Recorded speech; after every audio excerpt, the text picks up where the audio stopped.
देखो इससे पहले जो भारत के भूगोल में हम लोग चल रहे थे, हमने इसका संरचना पढ़ी कि भाई इससे पड़ोसी देश कौन से लगे हैं, ठीक है ना, पड़ोसी देश कौन से लगे हैं, कौन सी रेखा है, ये हमारी आज चलेंगे, ठीक है ना। तो चलो आज चलते हैं। यहाँ से सबसे पहले हमारा चलेगा वो ये है आप लोग का सबसे पहले पड़ोसी देश कौन कौन से हैं। देखो भारत का मैप इससे पहले हमने देखा कि भाई बनाते कैसे हैं, तो अगर बनाओगे तो आप लोग ऐसे बना सकते हैं कि क्या होता है आप लोग का भारत का मैप है लगभग ऐसा ही है ना, ठीक है, तो लगभग ऐसा ही होगा। तो ये देखो दिखाने का मतलब ये है कि अगर आप बार बार बनाते रहोगे तो प्रैक्टिस हो जाएगी, राज्य कौन कौन से लगे ये आप लोगों को पता लग जाएगा। हालांकि भारत का मैप भी दिख रहा है ना, तो ये भी चतुष्कोणीय है, तो ऊपर कौन है उत्तर है, नीचे कौन है दक्षिण है, और यहाँ अरुणाचल प्रदेश में कौन हुआ पूरब हुआ, और आप लोगों का यहाँ कौन है गुजरात में पश्चिम है, ठीक है ना। तो इसीलिए हम इसे क्या कहते हैं चतुष्कोणीय कहते हैं। और ये आप लोगों को इसलिए याद रखना है, देखो आज हमारा जो हमने इससे पहली क्लास में छोड़ा था वो यहाँ छोड़ दिया था कि हमारे कौन से देश किससे लगे हैं, ये चल रहा था। तो हमारे पड़ोसी देश कितने थे जो हमने लास्ट क्लास में बताया था, हमने कहा था कि हमारे जो पड़ोसी देश हैं वो हमने 7 पढ़ाए थे, लेकिन 7 देश कौन से हैं, 7 देश वो हैं जो हमारी स्थल सीमा से लगे हैं। अगर कुल देशों की संख्या पूछता है कि भारत से लगे हुए कुल देशों की संख्या कितनी है, तो उनमें चाहे आप लोग का स्थल हो या जल हो तो उनकी संख्या होगी आप लोग की 9। हाँ, क्योंकि जो आप लोग जल्दीबाजी में 16 पढ़ रहे हैं ना, वो पता क्या पढ़ रहे हो, भारत के राज्य पढ़ रहे हैं।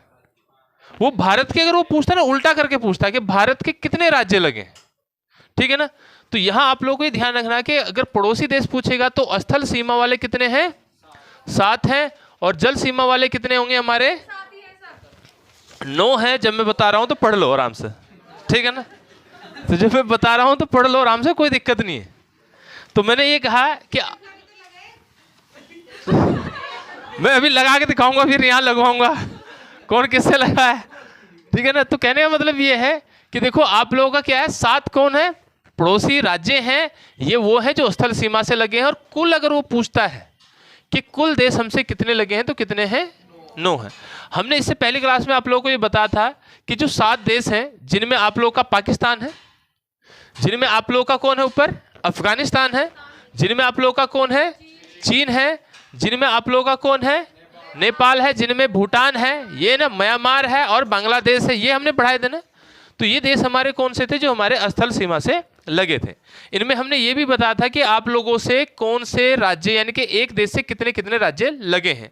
तो हमने उसमें ये कहा था कि टोटल जैसे आप लोगों का ये रहता है कि भाई म्यांमार और दूसरा कौन सा था भूटान, तो म्यांमार और भूटान से कितने राज्य लगे थे 4-4, बाकी सभी से 5 लगे थे, लेकिन अफगानिस्तान से 1 लगा था। यही चल रहे थे ना भाई, अफगानिस्तान से हमारा कौन लगा था लद्दाख वाला क्षेत्र जो लगा था। तो यहीं से चलते हैं, अब इनकी सीमा देखते हैं। सबसे पहले देखो आप लोगों के जो पहले हम 6 पढ़ेंगे फिर हम 9 पढ़ेंगे, ठीक है ना। तो हमने कहा कि अगर आप लोगों से पूछता है स्थल सीमा से लगे हुए देशों की संख्या कितनी है 7 है, ठीक है ना। और आप लोग के कुल देश कितने लगे हैं 9 लगे हैं। हालांकि कुछ देश ऐसे हैं जो स्थल और जल सीमा दोनों से लगे हैं। देखो अगर आप लोगों से यही पूछता है, पहले तो हम यही क्लियर कर लेते हैं कौन कौन से देश कहाँ हैं। तो 7 हमने पढ़े थे ना, यहाँ से हमारा सागर शुरू होता है। मैंने ये कहा था कि ये कौन है आप लोग का अरब सागर है ना, ये है आप लोग का अरब सागर, ये कौन है बंगाल की खाड़ी है, ये बंगाल की खाड़ी है, ये कौन है अरब सागर है। यहाँ हमने कहा था यहाँ से यहाँ तक कौन लगा है पाकिस्तान लगा है, मतलब पाक है। इसके बाद यहाँ कौन लगा है चीन लगा है, और बीच में हल्का सा अफगानिस्तान लगता था, लेकिन वो पाकिस्तान के अधिकृत क्षेत्र है, ठीक है ना। तो पाकिस्तान के अधिकृत क्षेत्र है। अब उसके बाद यहीं पर देखो ये जो ऊपर उठ रहा है और ये कौन है अरुणाचल प्रदेश, इन दोनों के बीच में कौन लगा है भूटान लगा है। लेकिन भूटान में आप हल्का सा ऐसे याद रखें क्योंकि इसका अभी आज काम आएगा, वहां उस दिन मैंने नहीं बताया था। तो यहाँ हल्का सा छोड़ के रखेंगे। उसके बाद यहाँ पर कौन लगा है नेपाल, और जहां पर नेपाल लगा है वहां पर उत्तराखंड की सीमा बनती है, ठीक है ना। तो यहाँ नेपाल लगा है, यहाँ आप लोग का भूटान लगा है, और ये आप लोग का कौन है म्यांमार लगा है, ठीक है ना। ये हमारा चल रहा था ना कि भाई इधर वाला जो क्षेत्र है हमारा, तो यहाँ जैसे हम नीचे लेकर आते हैं तो ये कौन है आप लोग का बांग्लादेश, और बांग्लादेश में हमारा कौन होता है त्रिपुरा होता है। यहाँ तीनों ओर से घिरा हुआ जो है वो कौन है त्रिपुरा है। तो कुछ ऐसा देश था हमारा। अब उसके बाद यहाँ कौन है म्यांमार है ना, यहाँ कौन है बांग्लादेश है। अब ये हमारे देश थे जिसमें हमने कहा था 1 2 3 4 5 6 और 1 7, ये थे ना। तो देखो इन देशों को अगर हम लोग देखते हैं, ये हमारे जल और स्थल सीमा से लग रहे हैं, क्योंकि यहां से आप लोगों का पानी शुरू हो जाता है और यहां तक आप लोगों का कहां रहता है, पानी रहता है। पूरे महासागर को हम क्या कहते हैं, हिंद महासागर। पूरे महासागर को हम क्या कहेंगे, हिंद महासागर। तो आप लोगों को ये याद रखना है कि देखो यहां पर ये पाकिस्तान लगा है, तो ये जल और थल दोनों से लगा है, पहली कंडीशन होगी ना। क्योंकि भारत के ऐसे कौन से राज्य हैं जो जल और थल से लगे हैं, तो उनमें अगर पूछते हैं तो सबसे पहले हमने देखा पाकिस्तान है। तो जो यहाँ कच्छ के रण में लगता है ना, तो यहाँ पर कौन पड़ता है, कच्छ का रण है, अरब सागर है, ठीक है ना। ऊपर ये स्थल सीमा पूरी लगी है, 5 राज्य हैं जिनमें हमने कहा सबसे ऊपर लद्दाख है, उसके बाद कश्मीर है, और उसके बाद कौन है, पंजाब है, और पंजाब के बाद राजस्थान है। तो यही तो लगे थे, ठीक है ना। अब उसके बाद कच्छ के रण में कहां पर लगा है, नीचे। अब उसके बाद देखो चीन हमारा स्थल से लगा है ना, नेपाल हमारा स्थल से लगा है, भूटान हमारा किससे लगा है, स्थल से लगा है। यानी कि ये 3 जो देश हैं और ये ऊपर अफगानिस्तान, तो ये 4 देश केवल स्थल से लगे हैं। कोई दिक्कत है, क्योंकि अगर ये पूछता है कि स्थल सीमा से कितने देश लगे हैं, तो 4 देश हमारे किससे लगे हैं, स्थल सीमा से लगे हैं केवल। क्योंकि जिनमें चीन है ये हमारा पानी सीमा से नहीं लगता है, यहाँ पर नेपाल है ये हमारा पानी सीमा से नहीं लगता है, हमारी नहीं लगता है। जबकि चाइना को अगर देखेंगे इधर नीचे, जब हम चाइना आएंगे, चाइना के पास में समुद्र है, लेकिन हमारे पास में जो लगा है वो स्थल सीमा से लगा है, ठीक है ना। उसके बाद हमारा कौन रहता है इधर, ये म्यांमार है, ये जल और स्थल दोनों से लग रहा है ना। ये कौन है, बांग्लादेश, ये जल और स्थल दोनों से लग रहा है। यानी कि जल और स्थल से लगे हुए देशों की संख्या कितनी हुई, 3। पहला हुआ पाक, भाई पहला हुआ पाक, दूसरा कौन, बांग्लादेश, तीसरा कौन, म्यांमार। तो ये चल रहा ना, तो तीसरा कौन है आप लोगों का, म्यांमार है, ठीक है ना। अब ये 3 देश किससे लगे हैं आप लोगों के, स्थल से। तो आप लोगों से ये पूछ सकता है जल और थल से कितने लगे, 3, और केवल स्थल से कितने हैं, 4। कौन कौन से हैं, 1 2 3 ही तो है, और एक ऊपर कौन, अफगानिस्तान। तो जल और थल से कौन लगे, सॉरी स्थल से केवल कौन लगे हैं, 4 देश लगे, ठीक है। अब इनमें अगर नाम अलग से लिखाने की जरूरत तो नहीं है। तो यहाँ कौन है, अफगानिस्तान है, यहाँ कौन है, चीन है, यहाँ कौन है, नेपाल है, और यहाँ कौन है, भूटान है। देखो इनमें से यहाँ से सबसे पहले ये भी पूछा गया है कि भारत की सबसे बड़ी अंतर्राष्ट्रीय सीमा किस देश से लगी है। तो हमें पता है कि भारत की सबसे बड़ी अंतर्राष्ट्रीय सीमा किससे लगी है, बांग्लादेश। आप लोग कैसे याद रख सकते हैं, देखो बांग्लादेशी है ना, जनसंख्या उधर ज्यादा है, तो लोग चिल्लाते हैं ना, चिल्लाते, तो चिल्लाने से याद रख सकते हैं। तो ये कितनी, 40-96 पॉइंट कितनी है, 7। अब ये क्या है, ये हमारी सीमा है, तो ये किलोमीटर में लगेगी, ठीक है ना। तो सबसे ज्यादा सीमा लगी है बांग्लादेश से, तो वो कितनी है, 40-96.7 किलोमीटर हमारी कुल सीमा लगी है। तो इसमें आप लोग ऐसे याद रख सकते हैं, भाई बांग्लादेशी जो होते हैं वो जैसे चिल्लाते रहते हैं, ठीक है ना। चिल्लाने से आप लोग याद रख सकते हैं कौन है आप लोगों का, 40 है, तो 40-96 किससे लगी है आप लोगों की, ठीक है। अब इसके बाद हमारा जो चाइना दिख रहा है, क्योंकि सबसे बड़ी अंतर्राष्ट्रीय सीमा किससे लगेगी, बांग्लादेश, ये पता है। उसके बाद अगर बांग्लादेश ऑप्शन ना हो तो कंडीशन क्या रहेगी, तो फिर कौन रहेगा, चाइना। अब इसके बाद कौन रहेगा, चाइना, और चाइना रहता है आप लोग का 3488 किलोमीटर। तो ये कितना है चाइना, 3488 किलोमीटर है। आप लोग ऐसे याद रख सकते हैं, 34 होता है ना, तो इनकी आंखें जो होती है चुंधियाई सी हो ना, छोटी छोटी छोटी छोटी छोटी, ठीक है ना। तो हमारा पहला आंकड़ा याद रहे, क्योंकि ऑप्शन में जब वहाँ ऑप्शन मिलेंगे ना, तो हमारा लॉजिक अगर याद हो गया तो हम ऑप्शन में कर जाते हैं। भाई हमें ऑप्शन में ये दिया है, ऑप्शन में ये दिया है, तो हमने यहाँ से याद रखा कि भाई चाइनीजों की जो होते हैं उनकी आंखें छोटी छोटी होती है ना, चुंधियाई सी, देसी भाषा में कहते हैं ना चुंधियाई सी। तो ऐसे याद रख सकते हैं, चमगादड़ भी याद रख लो, चमगादड़ जैसी। तो यहाँ कौन है इनकी, 3488 किलोमीटर हमारी किससे लगी है, चीन से लगी है। अब इसके बाद लगती है पाकिस्तान से, और पाकिस्तान वाले तो हर टाइम लड़ने को तैयार रहते हैं ना। तो हमारी भाषा में क्या कहते हैं, जो तत्ता रहता है ना, तत्ता, तेज एकदम। तो आप लोग ऐसे याद रख सकते हैं, ये 33-23 है, 33-23 किलोमीटर की जो सीमा है वो किससे लगी है, पाकिस्तान से। यानी कि सबसे बड़ी अंतर्राष्ट्रीय सीमा बांग्लादेश, चिल्लाने से याद रखा। उसके बाद चाइना है, चाइना हमने चुंधियाई सी आंखों से याद रखा, 3488 है। उसके बाद 33 मतलब हर टाइम लड़ने को तत्ते रहते हैं, ठीक है ना। तो ये तितर जैसी यहाँ के याद रख लो। तो यहाँ क्या है आप लोगों का लड़ने को, हम तो लड़ने से याद रखते हैं ना भाई, उनका हमेशा अटैक होता रहता है, तो आप लोग ऐसे याद रख सकते हैं। तो 23 किलोमीटर किससे लगी आप लोगों की? पाकिस्तान से लगी। अब इसके बाद देखो नेपाल से हमें कोई खतरा नहीं है, तो इसीलिए हम लोग ऐसे कह सकते हैं 1751 किलोमीटर की सीमा रेखा साझा करता है, ठीक है ना। ये कितनी है आप लोग की? 1751 या 1751 याद रख लो ना सन में, तो आप ऐसे याद रखो कि सन में लगा हुआ है। तो 1751 किससे लगी है? नेपाल की लगी है। और उसके बाद हमारी 1643 लगी है म्यांमार की। 1643 किसकी लगी है? म्यांमार लगी है। और उसके बाद 699 भूटान है। तो 699 किलोमीटर की किसकी है? भूटान की है। तो भूटान से लगी है 699 और आप लोगों का म्यांमार से लगी है 1643। और अगर अफगानिस्तान रहता है ऑप्शन में तो 106 किलोमीटर लगा है अफगानिस्तान से, ठीक है ना, सबसे कम। लेकिन देखो यहां से प्रश्न पूछने का मतलब ये है कि या तो अगर हमें सबकी याद किस लिए रहनी चाहिए, क्योंकि जब सम्मिलित करने को आता है ना ऑप्शन, तो वहां 4 देश रहेंगे। अब 4 देशों की हमें कम से कम पता होनी चाहिए ना। अब टोटल देश कितने हैं? ये 7। तो अगर हम पहले 2 और बाद के 2 भी पढ़े, यानी कि पहले 3 और बाद के 3 पढ़े, तो 6 तो होंगे, क्योंकि हमें बाद के भी 3 याद रखने, पहले भी 3 याद रखने, तो इससे बढ़िया के साथ के साथ याद रख लो। याद रखने का लॉजिक वही है कि आप लोग बांग्लादेशी से याद रख सकते हैं। भाई देखो यहाँ अभी जैसे जनसंख्या ज्यादा है, तो जहां जनसंख्या ज्यादा होगी तो वहां चिल्लाएंगे। तो आप जनसंख्या ज्यादा का मतलब मेरा ये नहीं है कि देश में जनसंख्या ज्यादा है, क्योंकि देश में जनसंख्या देखेंगे तो अब तो भारत की हो जाएगी ना, क्योंकि पहले चाइना की थी, अब किसकी हो जाएगी? भारत की। तो यहाँ का जो जनसंख्या वृद्धि दर है वो क्या है? वो ज्यादा है, यानी कि हम ऐसे याद रख सकते हैं। तो चिल्लाते रहते हैं। उसके बाद चाइना है।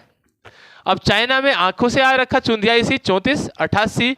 उसके बाद पाकिस्तान है, ठीक है ना, 23 है। उसके बाद 1751 नेपाल है। उसके बाद 1643 म्यांमार है। उसके बाद भूटान है 699 और 106 किलोमीटर अफगानिस्तान है। यानी कि अगर आप लोगों से प्रश्न ये पूछा जाता है कि भारत की सबसे कम सीमा रेखा किससे लगी है और अफगानिस्तान ऑप्शन में नहीं है, तो अफगानिस्तान ऑप्शन में नहीं है तो मुझे पता है भूटान में है, ठीक है ना, मुझे पता क्या है? भूटान में। अगर आप लोगों को ये आंकड़े भी याद नहीं होते, हालांकि करने चाहिए, नहीं होते हैं, तो आप क्रम व्यवस्था याद रख लो। क्रम व्यवस्था में क्या होता है, जब 4 आंकड़े आप लोगों को दिए रहेंगे, आपको पता है कि वहां सन हम देख सकते हैं ना, जो आंकड़े लिखे रहेंगे कि इनमें कौन सा ज्यादा है, तो ज्यादा वाले की ज्यादा होगी। लेकिन यहां दिक्कत एक जगह होती है, अगर आंकड़े याद ना हो, वो कई बार ये पूछ लेता है कि निम्न में कौन सा गलत है। अब 4 दिए हैं, गलत ढूंढना है। अब अगर हमें सही याद नहीं है तो फिर हम गलत कैसे ढूंढेंगे? तो इसीलिए आप लोग साथ के साथ याद रख सकते हैं। ये नेपाल से कोई खतरा नहीं है, तो 1751 है, कोई दिक्कत नहीं, ठीक है ना। अब भूटान का कितना है? 699, क्योंकि ये तो 2 कम है, 106 और 699, ठीक है।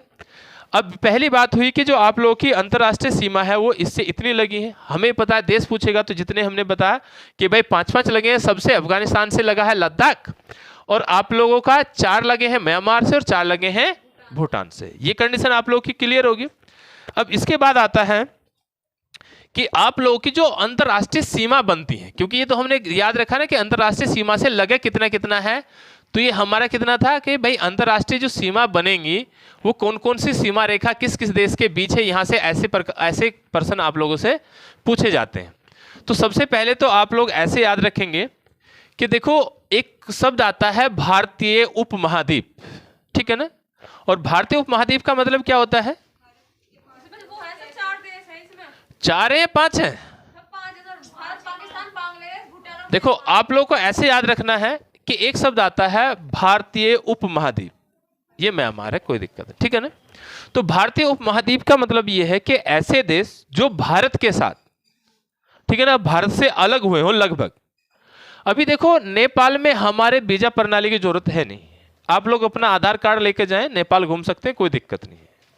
अभी इधर ये म्यांमार है ना, इसके साथ में हम सीमा साझा करते हैं, मतलब इनके यहाँ ऐसी कोई बाउंड्री नहीं है कि यदि अगर यहाँ से कोई आतंकवादी घुसा है और हमारे पुलिस वाले इनका पीछा करते हुए हमारी फोर्स अगर भूटान में जाती है तो वहाँ की सरकार से उन्हें अनुमति लेने की जरूरत नहीं होती, वो डायरेक्टली घुस सकते हैं, ठीक है ना।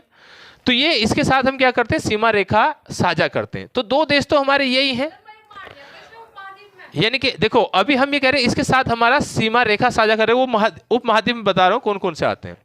तो अभी आप लोग ये याद रख रहे हैं कि सबसे पहले आप लोग देशों को देख रहे हैं, तो इधर तो हमारी सीमा रेखा की जरूरत नहीं है, नेपाल में सीमा रेखा की जरूरत नहीं है, भूटान में सीमा रेखा की जरूरत नहीं है। सबसे बड़ी सीमा रेखा की जरूरत किस किस की है हमें? एक तो पाकिस्तान। अब पाकिस्तान हमने कहा था ना लड़ने को उतारू रहते, तत्ते रहते हैं 33 23 याद रखा था। अब लड़ने को उतारू है तो इसीलिए इधर रेड जोन है। आप ऐसे याद रखो ना, इधर क्या है? रेड जोन है। तो आप लोग याद रख सकते हैं रेड क्लिफ रेखा है। तो रेड क्लिफ रेखा जो पड़ेगी वो भारत और पाकिस्तान के बीच पड़ेगी, ठीक है ना। अब रेड क्लिफ कब बनी थी? तो जब आप लोग 15 अगस्त 1947 को भारत 2 राष्ट्रों के रूप में आजाद हुआ था, लेकिन पाकिस्तान अपना स्वतंत्रता दिवस 14 अगस्त को मनाता है, ठीक है ना, क्योंकि हम वहां लिखा रहता है मध्य रात्रि, और पाकिस्तान के समय जोन और हमारे समय जोन में आधे घंटे का अंतर है चूंकि, तो इसीलिए उनका क्या रहता है? एक दिन पहले रहता है 14। तो वो अपने अनुसार लिखते हैं तो 14 अगस्त लिखेंगे। हम लोग अपने अनुसार लिखते हैं तो 15 अगस्त 1947 को हमने क्या लिखा? रेड क्लिफ लिखा, ठीक है ना। उसके बाद इधर यहां कौन था? हमने कहा था ये अफगानिस्तान है ना। तो अफगानिस्तान से कौन सी सीमा रेखा है? तो उसे हम कहते हैं डूरंड। तो वो क्या रहती है आप लोग की? डूरंड रेखा रहती है ना। तो ये जो डूरंड रेखा है अभी इसे हम ये कहते हैं कि देखो ये अधिकृत क्षेत्र किसका है? पाकिस्तान का। ये अधिकृत क्षेत्र किसका है? पाकिस्तान का। तो यहां कौन रहेगी आप लोग की? डूरंड रेखा रहेगी। उसके बाद अगर हम बात करते हैं डूरंड रेखा कब निर्धारित की गई थी? 1896। तो ये हमारी कितनी है? 1896 में सर डूरंड। देखो डूरंड व्यक्ति थे जिन्होंने निर्धारित की थी, उनके नाम से ये रखी गई है। ये रेड क्लिफ नाम के व्यक्ति थे इसलिए रेड क्लिफ है। याद रखने के लिए भारत और पाकिस्तान का रेड जोन है, तो रेड जोन है तो रेड क्लिफ है। और डूरंड कहाँ है? अफगानिस्तान के बीच चाइना है। अब चाइना में आप लोग पढ़ते हैं कि 1914 में शिमला समझौता हुआ था, और शिमला समझौता के अनुसार हमने मैकमोहन रेखा निर्धारित की थी। मैकमोहन। अब जो ये मैकमोहन रेखा है, यहां से जो अच्छा प्रश्न बनेगा वो ये बनता है कि मैकमोहन रेखा भारत के कौन से राज्यों को जोड़ती है? तो राज्य आप लोगों ने ये पढ़े ना कि यहां ऊपर तो कौन है? ये लद्दाख था, उसके बाद इधर हिमाचल था, उसके बाद यहां उत्तराखंड था। भाई ये पढ़ रहे थे ना।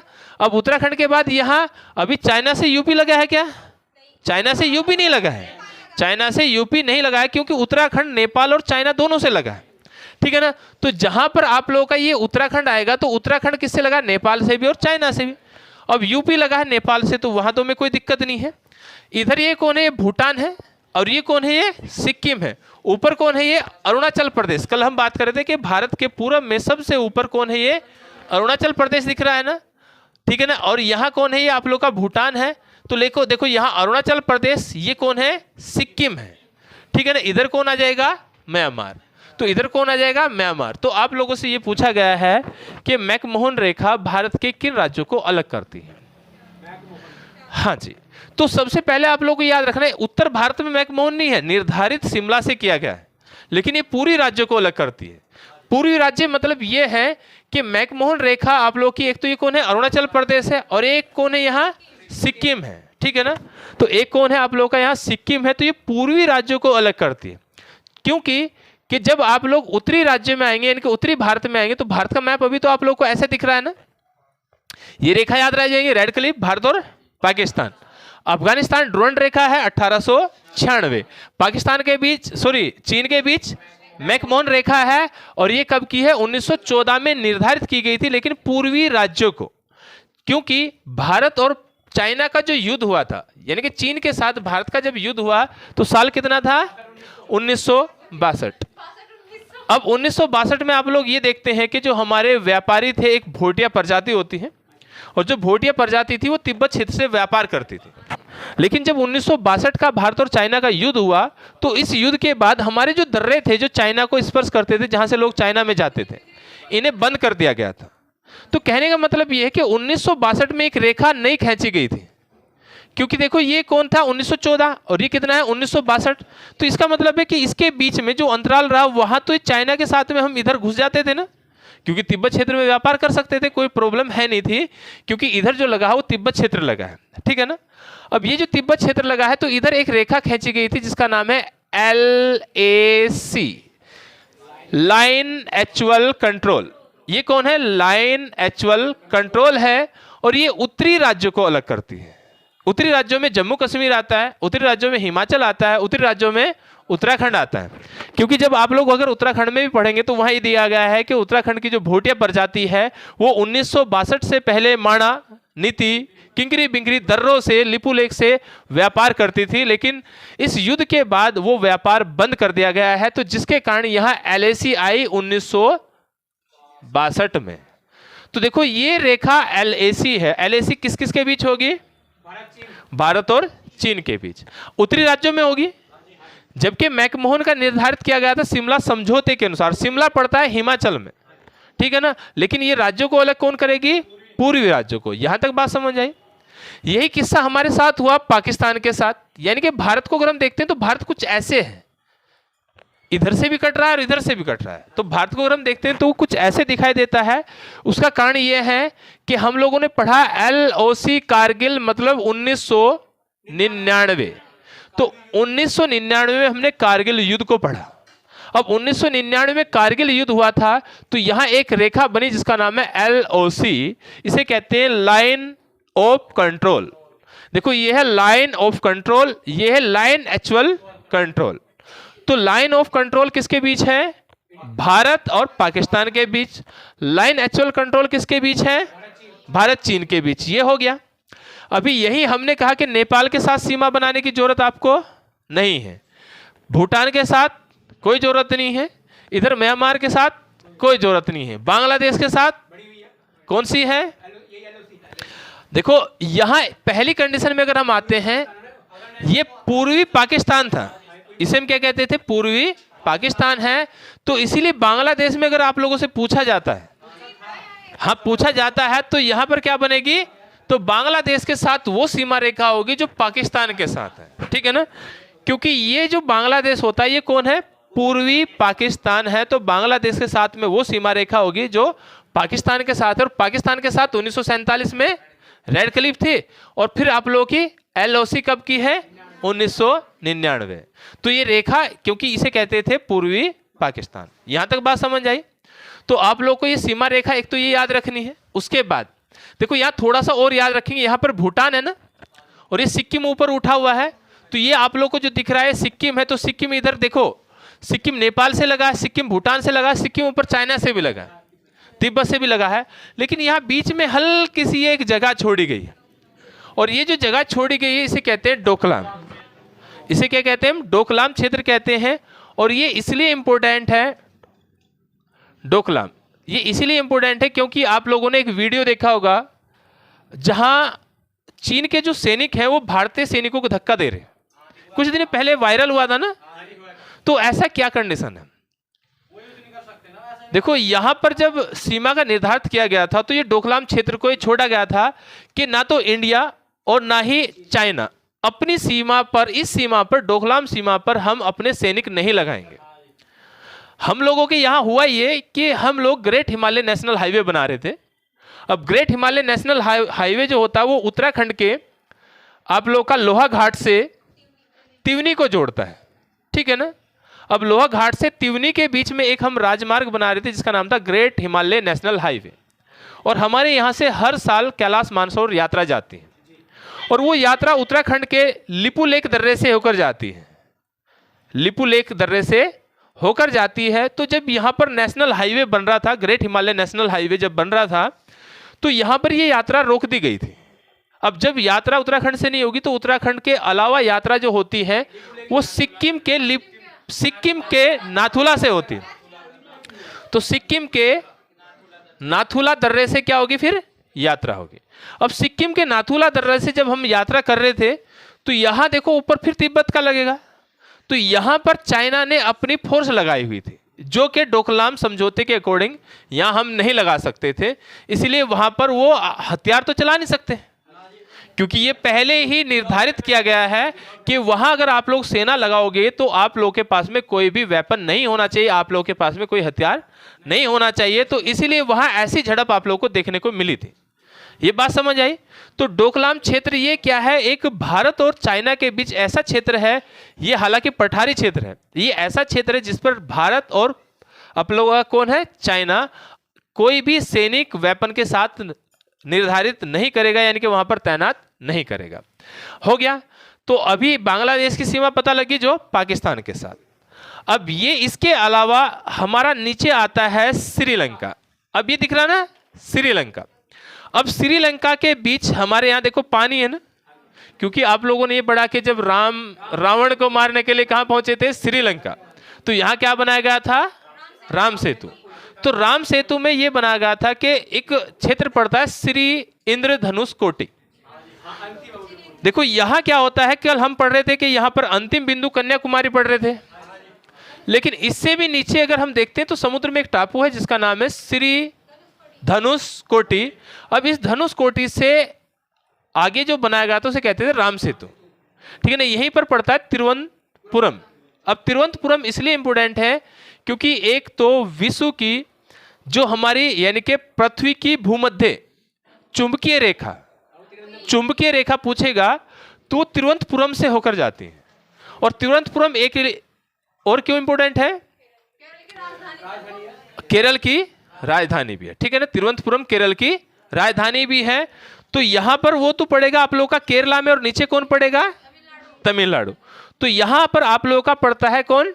श्री इंद्र धनुष कोटि। उसके बाद राम सेतु शुरू हो जाता है जो श्रीलंका को जोड़ता था, लेकिन अभी इसके प्रमाण स्पष्ट तौर पर नहीं है। और यहां पर जो बनता है इसे कहते हैं मन्नार की खाड़ी। मन्नार की खाड़ी। अब मन्नार की खाड़ी यहां पर हुई, ये कौन हुई? बंगाल की खाड़ी। ये किसकी हुई? बंगाल की खाड़ी हुई। अब बंगाल की खाड़ी और म्यांमार की मन्नार की खाड़ी के बीच में पड़ता है पाक जल डमरू या जल संधि, ठीक है ना। तो अगर आप लोगों से पूछता है पाक जल डमरू किसे अलग करता है, तो देश देगा तो श्रीलंका को अलग करता है, जबकि कंफ्यूजन कहां है कि नाम में पाकिस्तान लगा है। तो ये पाक जल डमरू पहली कंडीशन कहां पड़ेगा? बंगाल की खाड़ी, और बंगाल की खाड़ी में पड़ेगा। ये बंगाल की खाड़ी मन्नार की खाड़ी को अलग करेगा। उसके बाद यहां पर अगर पाक जल संधि पूछता है तो कौन है? श्रीलंका और भारत के बीच है। तो यहां की सीमा रेखा कौन हुई? पाक जल संधि, कोई दिक्कत नहीं। यहां की हुई एलओसी और रेड क्लिफ। अब इसके बाद इधर कौन आ गया? ये अरब सागर। इसके बाद कौन आएगा? हमारा अरब सागर आएगा, ठीक है। अब चल रहे थे कि भाई देखो जो हमने कहा था टोटल देश कितने हैं? 9। अंतरराष्ट्रीय सीमा जो हमारी लगी है वो 9 देशों से लगी है, जबकि हमारे जो पड़ोसी हैं, भाई पड़ोसी भी 9 आएंगे, लेकिन स्थल सीमा से लगने वाले कितने हैं? 7 हैं। और हमारे जो 7 हैं वो कुल 7 देशों से कितने हैं? 16 राज्य लगे हैं। आप लोगों से अगर ये पूछता है तो हमारे भारत के कितने राज्य लगे हैं, तो पड़ोसी देशों से हमारे भारत के कितने राज्य लगे हैं? 16 राज्य। अब देखो अगर काउंटिंग करने पे आए तो हमने पहले काउंटिंग करी थी ना, लेकिन वहां आप लोगों को ये भी याद होना चाहिए कि भाई कौन सा देश किससे लग रहा है, क्योंकि कुछ देश ऐसे हैं जो 2 जगह काउंट हो जाएंगे, ठीक है ना। हमने 5-5 तो बताया था, तो वहां से हम लोग काउंटिंग कर सकते हैं, कोई दिक्कत नहीं है। इसके बाद आता है कि देखो अगर हम इसमें आते हैं कि भाई हमारा जो राज्य है, अब सबसे बड़े जो सबसे ज्यादा राज्य जिससे लगे हैं वो राज्य कौन है? तो उसमें यूपी आता है। और यूपी से कितने हैं? 8 राज्य हैं। नाम कोई बताएगा? बताओ। उत्तराखंड बिहार सबको याद है, उससे आगे चलो। देखो याद रखने का एक अपना लॉजिक होता है। आप लोग ये याद रखो, उत्तराखंड के साथ में 3 राज्य बने थे। नाम बताएं। झारखंड, छत्तीसगढ़ और उत्तराखंड। अब 3 तो नवनिर्मित जो राज्य हैं, तीनों जो 2000 में बने थे। भाई हम ये पढ़ते हैं ना, तो तीनों जो 2000 में बने थे वो कौन से हैं? सबसे पहले उत्तराखंड है, उसके बाद दूसरा झारखंड। कोई बताए किससे बना है? बिहार से बना है। उसके बाद छत्तीसगढ़ है ना। अब छत्तीसगढ़ किससे बना है? मध्य प्रदेश से। अभी देखो 3 नए निर्मित राज्य और जिनसे बने हैं, अभी 3 नहीं है वो, क्योंकि यूपी तो अलग है ही है, यूपी तो अपने आप में है। अब ये देखना कितने हो गए, 1 2 3 4 और 1 5। तो 5 तो हमारे याद हो गए ना। हमें याद कितने करने? 8। अब इससे और कौन लगेगा? देखो यूपी की सीमा पर, हमारी सीमा पर, उत्तराखंड की सीमा पर 2 लगते हैं, एक हिमाचल और एक हरियाणा। तो हमारी सीमा पर लगेंगे हिमाचल और हरियाणा। तो ये 4 हुआ, ये 5 हुआ, ये 6 हुआ हिमाचल, और ये 7 हुआ हरियाणा, और 8 हुआ राजस्थान। देखो राष्ट्रीय राजधानी हो या वो ये पूछे कि ऐसा कौन सा केंद्र शासित प्रदेश है, जो एकमात्र केंद्र शासित प्रदेश है दिल्ली, जिसकी सीमा लगती है यूपी से। अभी इसे बताने की जरूरत क्यों नहीं पड़ेगी, क्योंकि आप लोग कहां जाते हैं? देखो नोएडा जाते हैं ना, ग्रेटर नोएडा जो कहते हैं, वो प्रॉपर दिल्ली से सटा है, ठीक है ना, एनसीआर में आता है, लेकिन है तो यूपी का ना, है यूपी का, लेकिन सटा हुआ किससे है? दिल्ली से। तो आप लोगों से अगर ये पूछता है, अगर आप लोगों से पूछता है तो एकमात्र केंद्र शासित प्रदेश दिल्ली लगा है। अगर वो आप लोगों से ये पूछता है कि कुल राज्य केंद्र शासित प्रदेशों को शामिल करते हुए, ठीक है ना, तो फिर कितने लिखेंगे? 9, ठीक है ना। तो फिर हमारे कितने रहेंगे? 9। अब ये देखना, ये 8 राज्य याद रह जाएंगे भाई। 3 वो है जो 2000 में बने थे, उत्तराखंड के साथ बने। उसके बाद 2 वो है जो जिनसे ये बने हैं। अभी हिमाचल और हरियाणा हमारे हैं। उसके बाद राजस्थान है, और दिल्ली अगर देखते हैं तो राष्ट्रीय राजधानी कौन होगी आप लोगों की? दिल्ली होगी। तो देखो यूपी तो अपने आप में है ना, यूपी को हम शामिल क्यों करेंगे? यूपी को हम लिखेंगे थोड़े, यूपी से तो हम सीमा देख रहे हैं ना, यूपी से कौन कौन सी सीमा लगी है। अब यहां तक का आप लोगों को समझ आया? ठीक है, अब यहां तक का समझ आना। तो हमारी ये जो सीमा रेखा है, इसमें जो आप लोगों को पढ़ना था एक तो ये है। उसके बाद आप लोग ये देखेंगे, जो हम यहां किसके साथ? चाइना के साथ। इधर हमारा कौन था? ये यहां से यहां तक लेकर कौन था? चीन था। तो चीन का क्षेत्र लगता है हमसे तिब्बत। इधर वाला जो ऊपर वाला क्षेत्र है वो कौन लगता है? तिब्बत। तो यहां आप लोगों से पूछ लेता है कि कौन सा दर्रा किससे लगता है। या मैं ये कहूं कि आप लोग इसे छोड़ के आप लोग ये याद रखें कि जो हमारे राज्य हैं, देखो चाइना से लगने वाला सबसे ऊपर लद्दाख है, उसके बाद हिमाचल है, उसके बाद उत्तराखंड है, इधर आएंगे तो सिक्किम है, और इधर आएंगे तो अरुणाचल प्रदेश। ये हमारी चल रही है ना। तो आप लोगों को ये याद रखना। चलो हम देखते हैं, सबसे पहले हम भारत के कुछ दर्रे देखते हैं। अब भारत के दर्रों में सबसे ऊपर आता है किसके? जम्मू कश्मीर। देखो जम्मू कश्मीर में और लद्दाख में अंतर हो गया है। ये कौन है? ये लद्दाख है, और ये कश्मीर यहां पर आता है। यहां आप लोगों को मैप में दिख रहा होगा, तो ये कश्मीर है, ये दिख रहा ना, और ये कौन है आप लोगों का? लद्दाख है।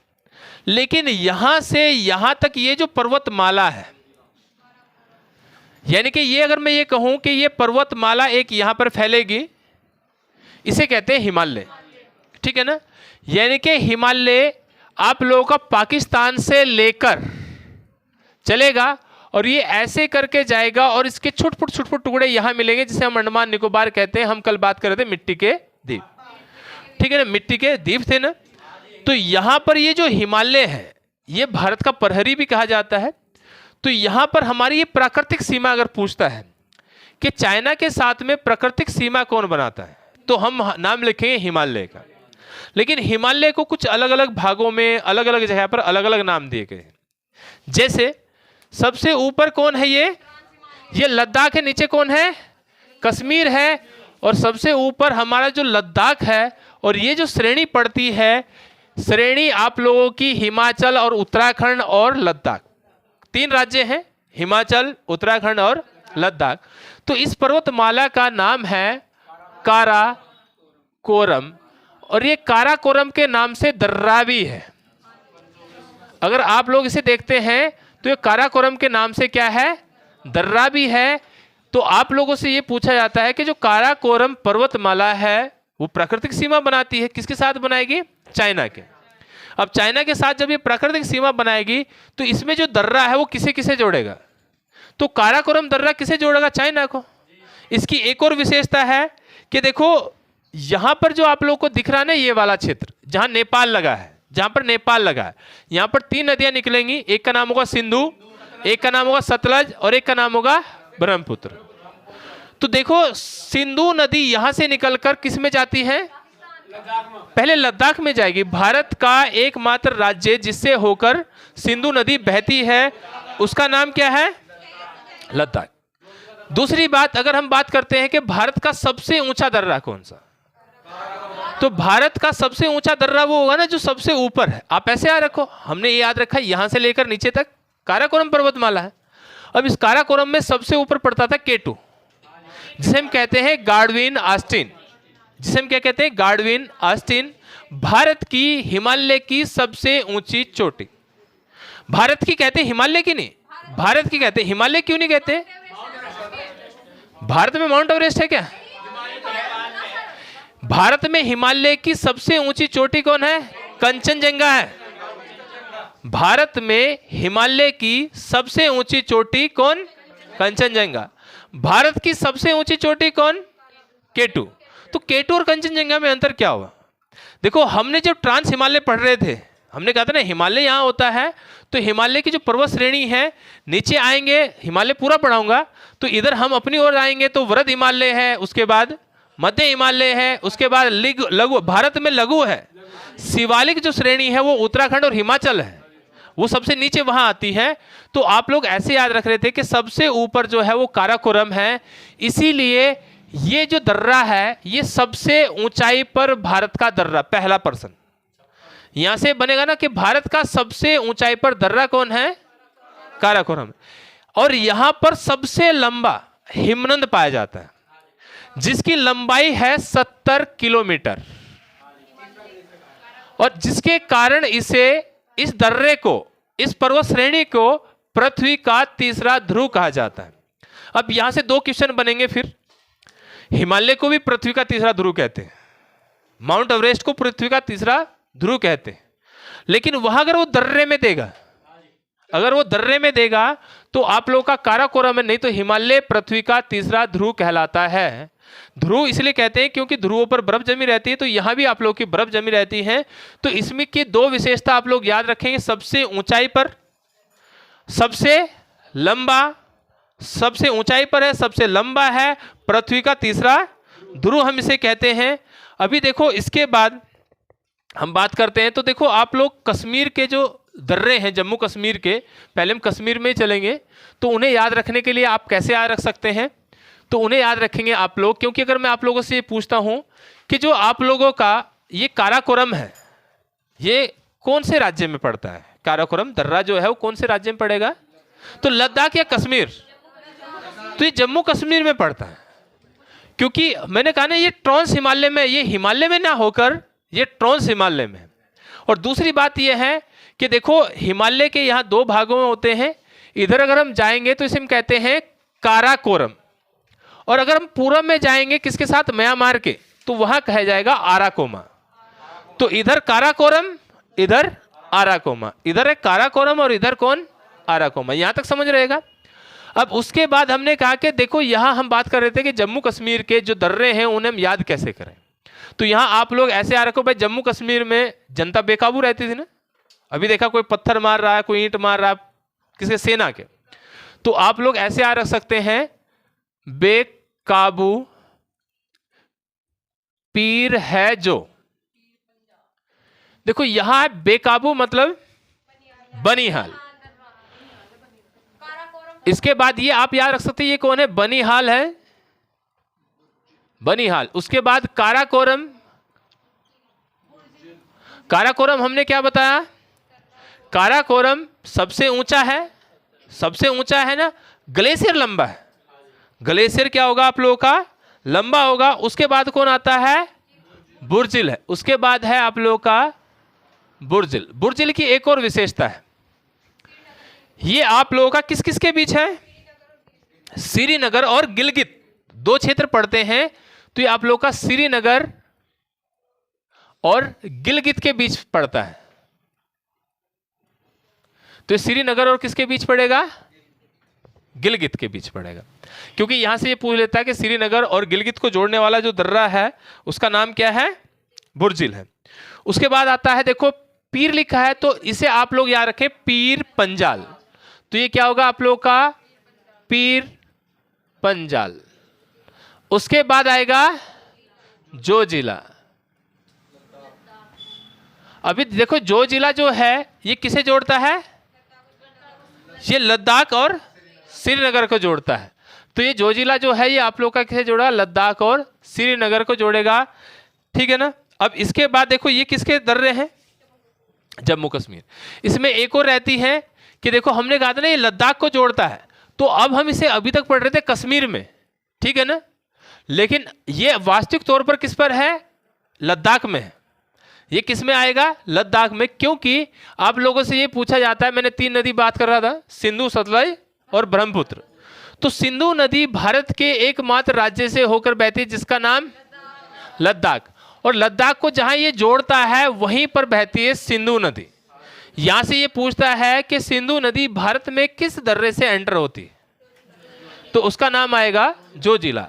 तो इसमें आप लोगों को याद रखें कि यहां पर आप लोगों की सिंधु नदी भारत में क्या होती है? प्रवेश करती है, ठीक है ना। और भारत के एकमात्र राज्य किससे? लद्दाख से होकर वो जाती है। यहां तक कोई दिक्कत नहीं है। तो आप लोगों को कश्मीर के जो दर्रे याद रखने हैं उसमें बेकाबू पीर याद रख सकते हैं। जो जिला में इंपोर्टेंट आप लोगों का रहेगा सिंधु नदी है, तो सिंधु नदी इससे होकर प्रवेश करेगी किसमें? भारत में, ठीक है ना। चलो इसके बाद चले, तो देखो पहले सबसे ऊपर लगा था लद्दाख, जम्मू कश्मीर। अब इसके बाद यहां पर चलते हैं, दूसरा आता है कौन? हिमाचल। तो चाइना से जो लगा हुआ है उसका नाम है हिमाचल, ठीक है ना। अब हिमाचल में जो दर्रे हैं वो कौन कौन से हैं? तो यहां 2 आप लोगों को याद रखने हैं, एक सिप किला और एक बाड़ा लाचा। एक सिप किला और एक बाड़ा लाचा। एक कौन है? सिप किला, और एक है आप लोगों का बाड़ा लाचा। देखो हालांकि बाड़ा लाचा हमारे यहां भी है ना, उत्तराखंड में। किससे जोड़ता है? तिब्बत से। चमोली के तिब्बत के जो थे बारावती, तो उसके साथ, चलो उसे छोड़ेंगे भी। तो अभी आप लोग याद रखें कि यहां 2 दर्रे हैं इंपोर्टेंट में जो रहेंगे, एक बाड़ा लाचा है और एक सिप किला है। दूसरा कौन है? रोहतांग। तीसरा एक और है रोहतांग। अब देखो हमने कहा था 2 नदियां सिंधु और सतलज उत्तर की ओर बहती हैं, निकलने के बाद उत्तर की ओर बहती हैं, क्योंकि यहां से ये पूछेगा कौन सी नदी कहां से बहती है। हालांकि बाद में जब पढ़ाएंगे तो इनका उद्गम स्थल कहां से जाती हैं सब कुछ बताएंगे। तो इसमें आप लोगों को ये याद रखना है जो सिप किला, स से सिप किला है, स से सतलज है, स से सिप किला, स से सतलज। तो सतलज नदी भारत में जब एंटर करेगी तो किससे करेगी? सिप किला से, ठीक है ना। अब भारत में एंटर करेगी सिप किला से। अब देखो यहां 3 दर्रे हिमाचल के, सिप किला, बड़ा लाचा और रोहतांग। अब इसके बाद कौन लग जाएगा? उत्तराखंड। ये कौन है? जो हिमाचल के हैं, उसके बाद उत्तराखंड के हैं। तो उत्तराखंड के जो हिमालय में दर्रे पड़ते हैं, आप लोगों ने पढ़ा कि उत्तरकाशी के थे, उत्तरकाशी के थे। इसमें थांगला था, मुलिंगा था, मैंने कहा था मूली का साग थाली में मेल के लाओ। तो यहां कौन है? मुलिंगा है, थांगला है, नेलंग है, साग चोकला है। ये दर्रे किसके हैं? ये उत्तराखंड के चल रहे हैं जो तिब्बत से लगते हैं। तो ये उत्तराखंड के तिब्बत से लगते हैं और उत्तराखंड का उत्तरकाशी लगता है जैसे। तो मुलिंगा, थांगला, नेलंग और साग चोकला। उसके बाद चमोली लगता है ना। अब चमोली में हमने कहा था अभी पूरे भारत में सबसे ज्यादा इंपोर्टेंट इसलिए क्योंकि भारत का पहला गांव। तो यहां माणा है, नीति है, किंगरी, बिंगरी। हालांकि ये पहले बताए ना, तो यहां माणा है, उसके बाद किंगरी, बिंगरी है, कोई है, चारा होती है, चोरा होती है, भयुंडार है, भयुंडार है, उसके बाद सलसल है, सल है। अब ये वाले दर्रे किसके हैं? चमोली के, यानी कि ये भी उत्तराखंड के हैं, जो किसे जोड़ते हैं? तिब्बत को जोड़ते हैं। तो ये चमोली वाले हैं, ये कौन है? उत्तरकाशी वाले हैं। और उत्तराखंड के 3 जिले किससे लगते हैं? चाइना से। तो एक और बचा जिसका नाम है पिथौरागढ़। अब यहां सबसे इंपॉर्टेंट रहता है लिपू लेक, और लिपू लेक इसलिए इंपॉर्टेंट रहता है क्योंकि यहां से कैलाश मानसरोवर यात्रा होकर जाती है। तो सबसे इंपॉर्टेंट कौन रहेगा? लिपू लेक। और लिपू लेक से कौन जाएगी? कैलाश मानसरोवर यात्रा होकर जाती है। हालांकि इसके अतिरिक्त भी आप दर्रे देखेंगे तो आप लोगों को पता है, मैंने याद रखा था कि भाई कैलाश मानसरोवर के लिए लोग जो जाते हैं वो इसलिए जाते हैं क्योंकि उनकी मनसा पूरी हो। जयकारे बोलते हैं, तो जयकारे बोलेंगे तो गूंजेंगे ना। तो आप लोग ऐसे याद रख सकते हैं। तो यहां कौन है? मनसा है, मनसिया है। यहां पर मनसिया है, मनसा याद रख लो। उसके बाद अभी देखो वो उठा हुआ क्षेत्र है, नवीधुरा है,